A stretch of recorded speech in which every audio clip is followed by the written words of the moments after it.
Hello and welcome. I'm Ramanjali. I am looking into communications and policy engagement team in GRAAM. So here we are driving something in new, right? Like what is GRAAM doing now? So we are starting a development fellowship, national fellowship, right? And what is national fellowship? What are we doing? What is it? So all these questions come up and pop up, right? So we have answers to that, and I know there's a lot of questions that's popping up. And if you're a student, young professional, and also someone who is passionate about shaping India's development story, this is for you. This fellowship is for you. And to answer all your curious questions, we have here with us Dr. Basavaraju R, the Executive Director of GRAAM, and Tanya Montero, who is the Research Fellow from GRAAM, right? So Dr. Basavaraju looks into the fellowship. He's the director of the fellowship, and Tanya is the lead who's still leading everything in the fellowship, right? So, welcome, Dr. Basavaraju and Tanya. Thank And you, Ramanjali. yes, so I know it's pretty exciting what we do here, and the fellowship is a new thing that we are looking into. So let me dive right into it, right? For everyone who is going to be asking. So, Dr. Basavaraju, can you briefly tell us what is the fellowship about? The Embark India Development Fellowship, the National Fellowship is about. To answer this, Ramanjali, probably I'll start with our Honorable Prime Minister's, the call to the youth of this nation. When he was talking about Vikasit Bharat 2047, he said that Amrit Kal is a golden opportunity for India's youth. And the vision of Viksit Bharat 2047 is not just the government's responsibility, it is the collective resolution of all 140 crore Indians. And our youth are the real architects of this future. See, you very clearly mentioned the youth of this country should be part of the growth journey of India. And I think at GRAAM, we thought, okay, we should express as a policy, think and act tank, some organization which has clearly resolved that only government and community are the two permanent players or two permanent institutions in the process of development. And all of us, it could be academia, it could be organizations like us, should be the facilitators in the process of this development, or maximum we should act like a catalyst to expedite the process of development. And when we were thinking about this Viksit Bharat goal, so the fellowship idea came that, okay, we should express a solidarity with our nation's growth journey, our government actually.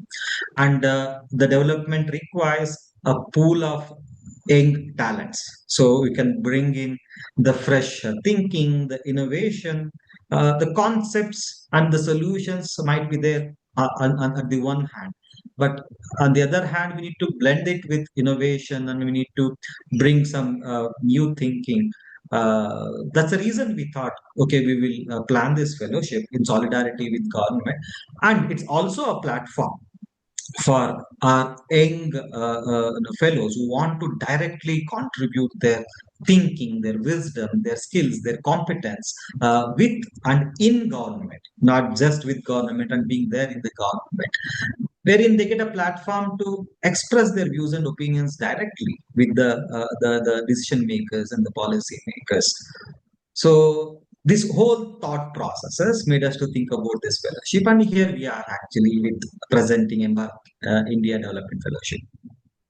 Thank you so much, Dr. Basaraj. I think you summed up my next question as well, like why it was important for GRAAM, like, and how important it is for us also to engage the youth for our Viksit 2047, right? The vision and the mission and how we can slowly start aligning for our future. So thank you for that. So for the audience, let me just step back and tell you what GRAAM is. So we are a research-based policy think and act tank. So we help in engaging in research, and we help in evaluation, and also we look into community engagement policy engagement as well. So that's about GRAAM and what we want to do as an organization. And to And add to what you said, Ramanjali, we also there in on the ground with yes, the on the grassroots ground. directly, Yeah. and not just do research and evaluation at the macro level. The USP of GRAM is we are there at the micro level also, understanding and learning from people. Yes, thank you so much, Dr. Basavaraju. So, let me get into what and how the fellowship is, right? Like the objectives.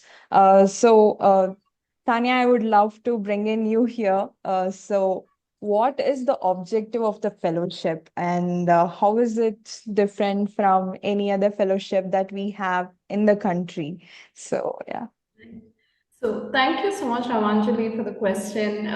Just continuing from what Dr. Basavaraju has already spoken about, I think the primary objective of this fellowship is to promote youth engagement in governance and governance decision making.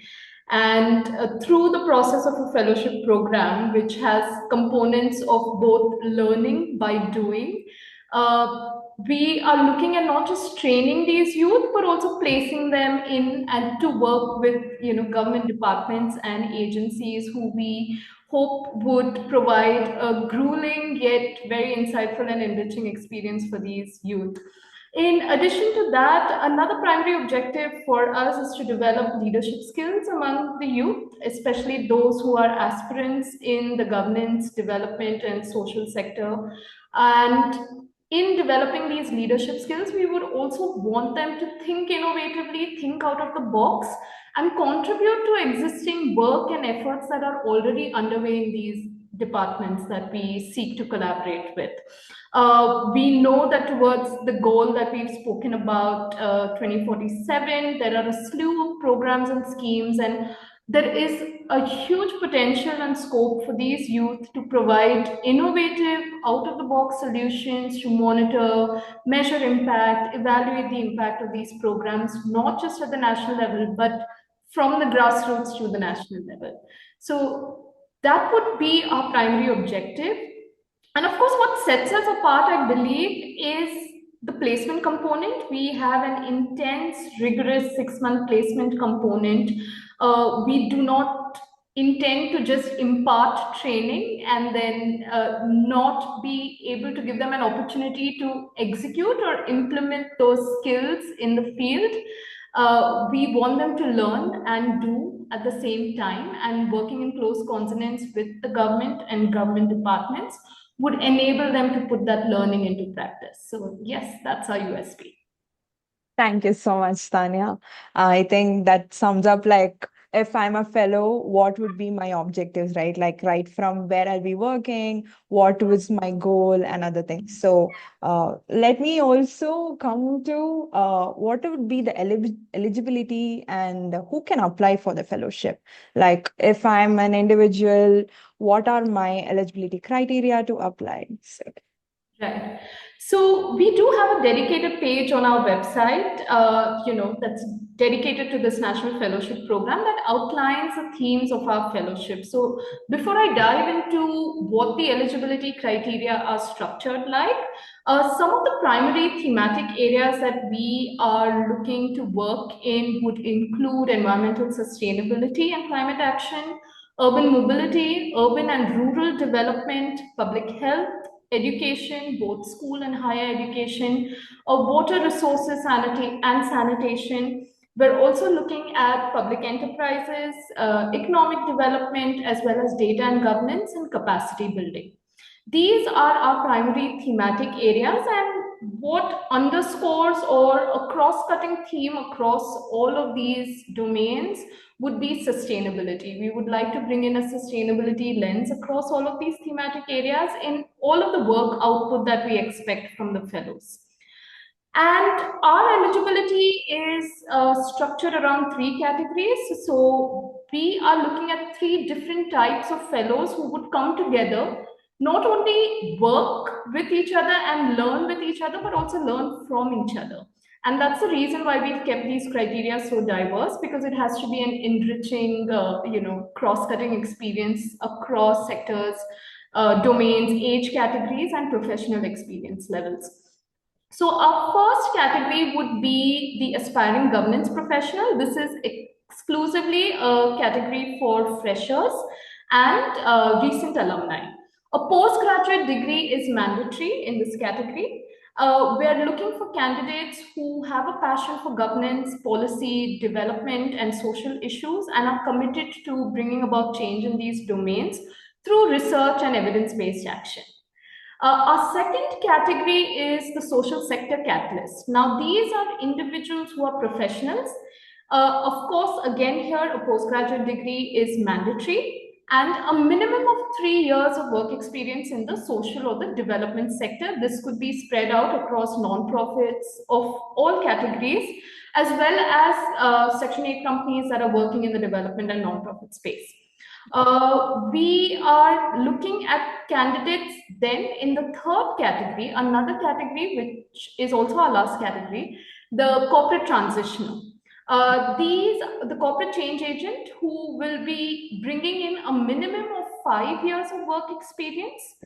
And again here, a postgraduate degree is mandatory. And these are individuals who intend to transition from a career in the corporate or technology or engineering space or spaces of banking, finance management, exclusively to governance. The transition would be exclusively to governance, development, and the social spaces. Now, across all of these categories, as I mentioned, a postgraduate degree is mandatory. For the freshers and the recent alumni, that is our aspiring governance professional, we would give preference to individuals who have a degree or a knowledge base in public policy, public administration, international relations, and our core social sciences, that is economics, political science, development studies, social work, etc. For our social sector catalysts and the corporate change agents, we are open to individuals with a postgraduate degree in any discipline. We promote cross-disciplinary learning here, and we encourage a cohort that comes in from multiple disciplines so that we can see how their outputs can be enriched from their experience in their current domains. So yes.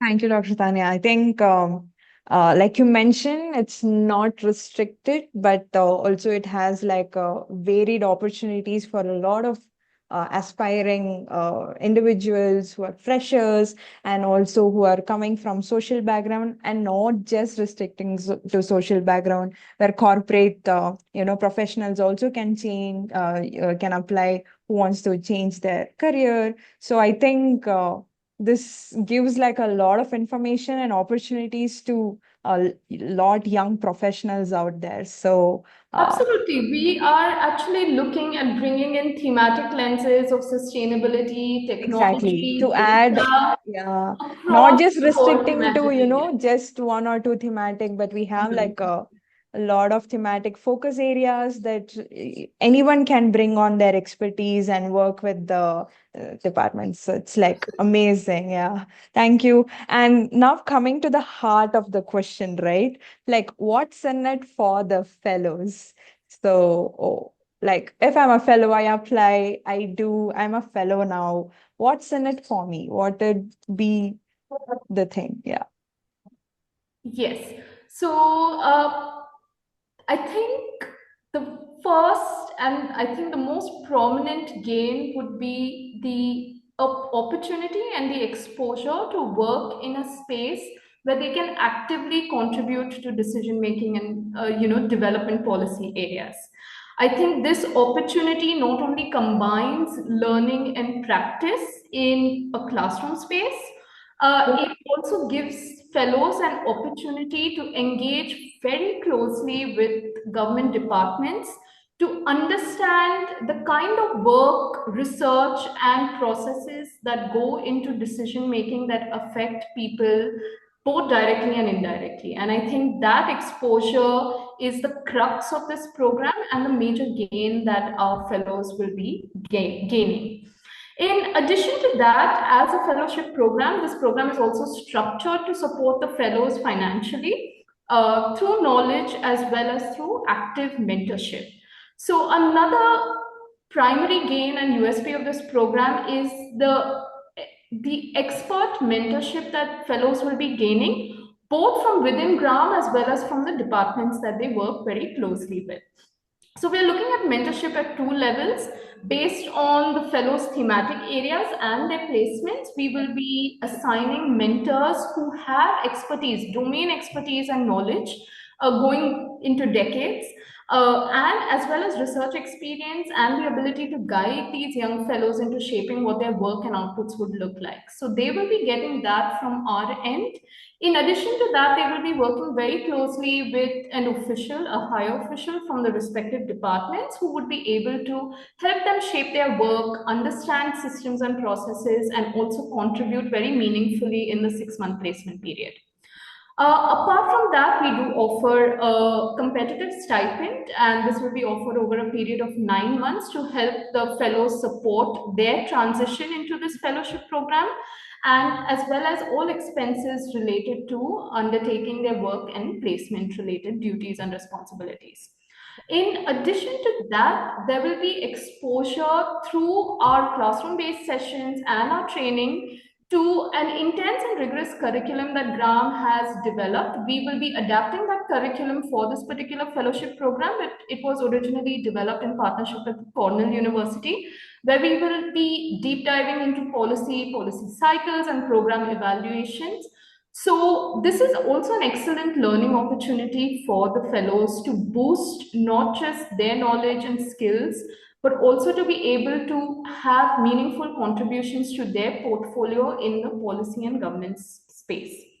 And lastly, I would definitely say the exposure, the networks, and the professional, dynamics that they would be exposed to would definitely be a wonderful stepping stone for them if they are looking to pursue a meaningful career in the public policy, governance, development, and social sector. So this is an excellent stepping stone, and not just getting a foot into the door, they will definitely be right through that door at the end of this fellowship experience. And it's also a platform for them to showcase their work. So we actively, as we mentioned, this is a research-based fellowship as well. So they will be able to showcase their outputs and on a national platform, as well as be able to publish them. Amazing. I think in my experience, there are like I mean, no one has given like so much, what's in it for a fellow, right? So you give like the fellowship provides right from like experience, like then us going on ground and working there, and then having a stipend. So, and then of course getting like a certification, working with experience, like you rightly mentioned, experienced mentors and the departments. So I think it's gonna be awesome whoever is gonna end up being a fellow. So yeah. Thank you In so fact, we much should for this, ask Tanya. what's not in it. Exactly. So, yes, thank you. And now coming to the bigger picture, right? Like, what would be the long-term vision for the fellowship? So, like you mentioned, it's like a 18 months fellowship, and then they have like 9 months on ground. So what's the longer, like bigger picture, like the vision that we are looking for? Yeah. Dr. Basavaraju, you want to look into this? To answer this, probably I'll go back to the Youth Development Report of India. So when it said, unfortunately, while we are a progressing country, we are marching very strongly when it comes to economic development, growth, etc. But when it comes to the youth participation in the process of development, we keep saying this, we are the youthful country, the substantial part population of our country is youth, and we have a demographic advantage, etc. But if youth do not participate in the development as a stakeholder, not as beneficiaries or not just as recipients of the services, but not as stakeholders, I think the development will not be sustainable. So, not in the environmental sense, but also in terms of its impact, its continuity, and ownership. The stakeholdership should, happen. The youth should feel as they are the stakeholders of this country. They take part in the process of development as with ownership, with a sense of ownership. See, that's the long-term objective. Unfortunately, our indicators are not so encouraging. So they say point 4 is our civic participation rate and all those challenges. So the indicators are not so promising when it comes to youth participation development. Our little effort with this is provide such platforms, a good platform for youth to participate and youth to be a champion in this so that they can inspire many more. Not that probably the 100 youth we train, 20 youth we take them as fellows out of 100. They would be able to bring all the changes that are required, but they'll be able to inspire many such young people of this country to be a change catalyst. That's the long term objective of this fellowship. That's one. Having said that, second thing is, as I said, so we want to bring the fresh perspectives to whole development thinking, and more importantly, GRAAM always believes in citizen-centric development, how you keep people at the center of your entire development thinking. And there are already set processes, a wonderful policy frameworks, strategy documents in the government. But how can you probably position it and make it more people centric? That's something we really aspiring with all the mentoring we provide, all the exposure we give them. They'll be able to critically look into these approaches and say how they can be much more citizen centric, how you can keep people at the center of your whole thinking and development. So again, what our government honorable prime minister is saying, jan bhagidari in true sense. So this is something in the long term we are thinking that this fellowship should contribute. Amazing. I mean, thank you for putting the light. Like, I think how important it is for the youth in a longer vision and how they can be the catalyst of change. And, you also put on like the ripple effect, right? Like, once they are there, how can they be the change, like create the change and pass on it? So I think that sums up like the vision, the broader vision of the fellowship, what we're looking at. And coming to the last, but not the least, but major important fact, like how can we apply for this fellowship? Like, what's the process? What's the procedure? Like, where can we go for it? So, Dr. Tanya, you want to look into it? Yes. So, yes, this is the important part of this conversation. I'll just touch base quickly on our three categories of applicants that we're looking at. Will remind ourselves once again that we're looking at the young aspiring governance professionals. These are freshers. We're looking at having applicants between the ages of 23 to 25. Work experience may not be mandatory, but we're looking for a rich internship, past fellowship, or co-curricular and extracurricular activities. Then our second category, the social catalyst, are also professionals with a minimum of 3 years of work experience in the social and development sector, ages between 26 and 35 years. And of course, the corporate change agent, our last category, we are looking for individuals with a minimum of 5 years of work experience, ages between 26 and 35. The stipend remains uniform across all of these categories. Before I talk about how we apply, I would encourage our applicants to also keep the program structure in mind. So this is an 18-month program with an active 9-month engagement for our fellows. So the 18-month also comprises our planning, our curriculum development, our outreach and application processes. But for our intended fellows is an active 9-month engagement. So we will begin the selection process through a rigorous 3-day virtual bootcamp. This will be adaptable so that we ensure that working individuals are also accommodated in these bootcamp sessions.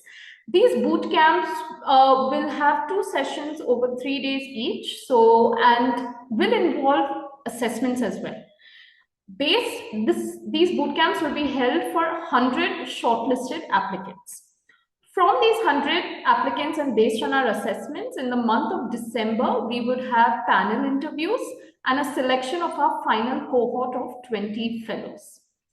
Our actual fellowship program commences in mid-January 2026 is when we have an intense 30-day residential training bootcamp. This training bootcamp will be in person and is mandatory for all selected 20 fellows to be present. This will be followed by, in the month of February, mid-Feb to mid-March, with mentorship, intense one-on-one mentorship with the assigned mentors to finalize work plans and to finalize the course of research action that the fellows would like to take in their placed departments. They would also be engaging and communicating with their department mentors to ensure alignment with work. Placements will commence in the month of April 2026. They will go on for 6 months up to September 2026. Following the placements, the fellows are expected to produce and submit all of their deliverables, and these will be presented somewhere around the month of October or November 2026 at a national platform or a conclave. Now, financial support will be provided for 9 months, beginning from the individual mentorship phase to the conclusion of their placements. We will be supporting till all deliverables are submitted by the fellows. The application process is straightforward. We have an application link. This is posted on our webpage. We have a dedicated webpage on www.graam.org.in, which is our organization website. It is the National Fellowship page. The link takes them to an application portal. I encourage all the fellows applicants to kindly read through the instructions very carefully. We have listed all the 3 categories of applicants we are seeking along with eligibility criteria. There is a CV template that has been uploaded. We request all applicants to download the template, fill up their CVs in that format itself, upload all necessary supporting documents that we have requested, and they can upload this to the application portal. Once we receive the applications, we will be screening them to ensure fit with our eligibility criteria, and then we will be reaching out to all shortlisted candidates for the virtual boot camps. We also have consistent outreach that's being done through our social media pages, primarily on LinkedIn, X, and Instagram, and we encourage all applicants to keep an eye out for all posts that would also be sharing information about the program and will be sharing information regarding the application process. In addition to the application link on our webpage, we also have a dedicated FAQ section, which is the frequently asked questions guide, which are questions we have encountered during launch on what are some of the prominent and common queries that the fellows might have regarding this fellowship. So they can also have a look at those FAQs, and that will give them additional details about the program. Yes. Thank you, Tanya. I think Ramanjali, yeah. adding one component to it, the dimension shift in fellowship application is it's not just for fellows, individuals to apply. Even organizations can think it can be a great value addition to the organizations by deputing their professionals on sabbatical actually, so they'll get all this exposures working with the government, right from micro level to the macro level, the policy level exposures, training. I would say in terms of they get they're both human and social capital developed in the whole process. That's why that's how I would like to put it in a very simple terms. So it's a program to enhance their human and social capital completely. So they can also consider deploying the right talent who want to contribute towards nation's development and also gain that exposure not only to the individual but also to the entire organization. Yeah. Thank you, Dr. Basaraju. I think I summed up like who can apply, where to apply, what's the process, what is the age group like, and also where we can, get the links. It is on our website, GRAAM website, and also have a dedicated National Fellowship.org website as well. So, and also, like you rightly mentioned, to all our listeners, keep seeing our on our LinkedIn page. We're active on social media, Instagram, Facebook, X, LinkedIn. Ask questions. We are there to support all of you. And if you ever thought I want to be a part of India's development change, I think this is your chance. You should take a part of it, take a leap, apply for the fellowship. And yeah, we look forward to having fellows and engaging them for the betterment. Yes. Can you Thank you, also Dr. Tanya. Thank mention you. by when they should apply? So yes, Dr. Tanya. So yes, applications are live. We are currently in the process of accepting applications. Our last date for receiving applications is 19th October 2025. So all applications coming in before 11:59 p.m. will be accepted into it. Yes. And if you have any queries, drop a DM on the LinkedIn and also at National Fellowship at gram.org.in. So you can write to us and we are there to support you. Yes. Thank you. Thank you. Thank you, Ramanjali. Thank you.